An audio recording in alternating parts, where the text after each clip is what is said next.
Your mind has to seek discomfort. It has to seek these difficult tasks. You have to enjoy it. And you have to figure out a way to make your mind enjoy those things. And some people it comes easy, and some people it doesn't. Some people it takes a long time. I always tell people the best thing you could ever do is force yourself to a schedule. Just write it down. Like today I have to do an hour on the treadmill. I have to do an hour, no matter what. Even if you're walking on it, you're doing an hour on a treadmill. The next time you're going to do it, just okay, you did an hour and this is the amount of miles you got in. Next time you're going to, add 3 miles. Put an extra 3 miles in that 1 hour. And just keep doing things like that. Write down, today I'm going to do 100 push-ups, and I'm going to do 100 sit-ups, and I'm going to do 100 chin-ups. That's today. And then force yourself. Force yourself to adhere to a schedule. Make a Monday, Wednesday, Friday workout schedule. Give yourself some time off, Like don't even crush yourself to the point where you can't do it. Make it so that you really appreciate those Tuesdays and Thursdays. But on Monday, Wednesday, and Friday, you're going to get after it, and this is what you're going to do. Most people just try to go work out. And you're kind of aimless, and you show up, and you pick up the jump rope, and you jump a little rope, maybe you hit the heavy bag a little bit, maybe you do some curls, but you don't really have an aim. That's why people like to hire trainers, because a trainer will tell you what to do. Well, you can tell yourself what to do.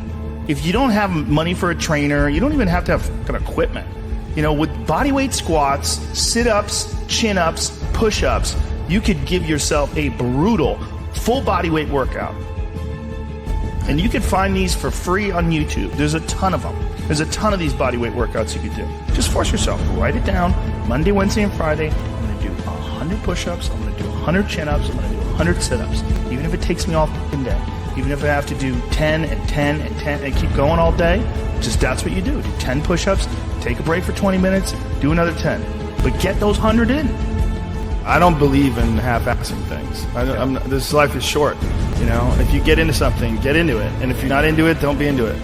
And I think that insanity and greatness are next-door neighbors, and they borrow each other's sugar. That's my that's what I've always said. There's something about mastery, like true mastery, that requires you to shut off massive areas of your life. There's a lot of people that are scared of their ability to do something that's difficult. I don't know if I could force myself to be disciplined. I don't know if I could force myself to take that kind of action. Well, if you do force yourself to take that kind of action, you don't have that question anymore. That question, I don't know if I can do it. Well, you're doing it. So you obviously can do it. Can you do it tomorrow? You did it today. Or can you do it tomorrow? Just do it. You get so much more benefit out of a struggle that you choose to embark in versus a struggle that life throws upon you. Get out there and go and do something. Just go. And then in the middle of doing it, it'll become easy. Even if it's not easy, even if it's hard, it's easier than not doing it and wishing that you had done it.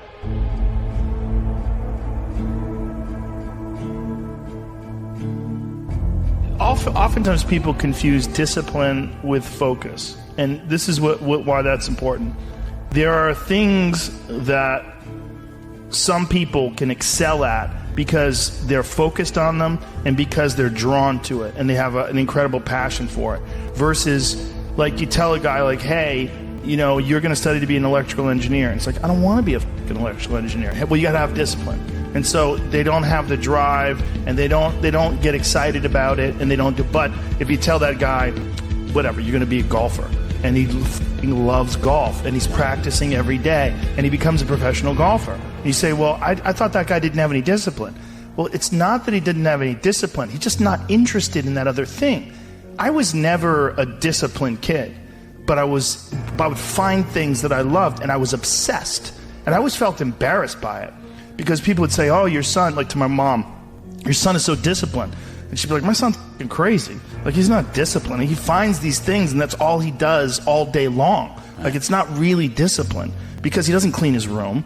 He's f***ing lazy. There's all sorts of shit he's supposed to do. I never did my homework. There's all the...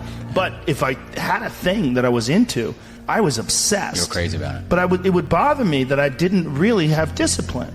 Like if I had jobs that I had to do, I didn't do a good job at them, like construction jobs that I had. But when it came to martial arts... How did you find those things, though? How did you find those things? You stumbled upon them? I just got lucky. Martial arts, I just got lucky. And it clicked with me like almost immediately. I became obsessed. you know, and I wanted to excel at it. And so I was just doing it all day long. And I think the more you choose to embark in these struggles, these especially physical and mental struggles, because I consider both martial arts, yoga, and actually even trail running, I consider the mental struggles as much as physical struggles. Like, because I could stop anytime I want. I'm halfway up the hill, I can go, fuck this, so I'm walking the rest of the way. Call my dog over, put him on the leash, I'm like, we're walking, buddy. You know? But, or you could say, no, this is what I'm doing today. I have a very clear plan in front of me. My plan is, we're doing 4 miles today. This is where we start. This is where we end. This is what we're doing. Sometimes when things are really hard to do, you think, oh my God, I got to stop doing this. But once you do it and you complete it, you have a satisfaction, this sense of satisfaction that you did something really difficult that is irreplaceable. And some kids never get that, and they just stay fat and stupid their whole life. And some kids, they get these little lessons, and then they realize, like, you can push yourself and you can get somewhere. You know, some kids get real lucky and they get involved in sports or martial arts early, and one of the best benefits of sports is you realize that through hard work you get improvement, through improvement you get success, through success you get that big dopamine rush, you get that good feeling, you get confidence, you get this knowledge. You get the girl. Yeah, you get, sometimes, I didn't, but you get this knowledge that you can do something that's difficult and you can overcome, even though it feels like you can't. You're going to have days where you suck, but those days are so motivational. I mean, that's the bright side of tragedy. So when you come through it, you really will have an appreciation for the moments without tragedy. You don't really feel it unless unless life burns you. You don't really feel it. It's one of the things that I tell people all the time, because a lot of people have a hard time defining themselves. They define themselves by failure because they failed. But I'm like, you're not your failures, you're you. Okay, your life is a series of lessons you've learned. Now, if you just dwell on the failures, like that's not healthy. It's not smart and it's not empowering. What you got to do is look at those failures and go, well, now you know what not to do. But you're not that. You're you. You know, you could have done the stupidest shit ever, but it's not you. That's not you. You're a different thing. You're the being that's experiencing all these failures. And if you know that they're fuck-ups, then you've learned, okay? If you repeat them over and over again, well, then I can't talk to you. You know, if you keep going back and doing the same stupid shit over and over again, well, you got a deeper issue. You know, I don't know what it is, but I don't have the time. Building up that ability to endure things, that's also a very important mechanism that you could apply to everyday life. Like that, the mechanism of understanding how to endure. Like Jocko Willink's a perfect example. You know, he has that thing on his, if you go to his Instagram page, almost every other photo is a watch. And it's a watch that says 4:30 in the morning, because that's when he gets up and he works out. And he earns the sunset. And he does that, he's so disciplined, and he's got this saying that's a great saying, discipline equals freedom. And it's true, because he's able to force himself to do that every single time. There's no excuses. There's no breaks. There's no days off. It doesn't happen. So because of that, you're not scared. You know that you can keep doing it. You know that you can continue to perform. There's a lot of people just running from discomfort. They're running from it. They're just avoiding it. It's so easy to. And like if you get distracted for a second, you're like, let me check my phone. You just start going through your phone and looking at bullshit, and you're just distracting yourself from the tiniest frustration of boredom.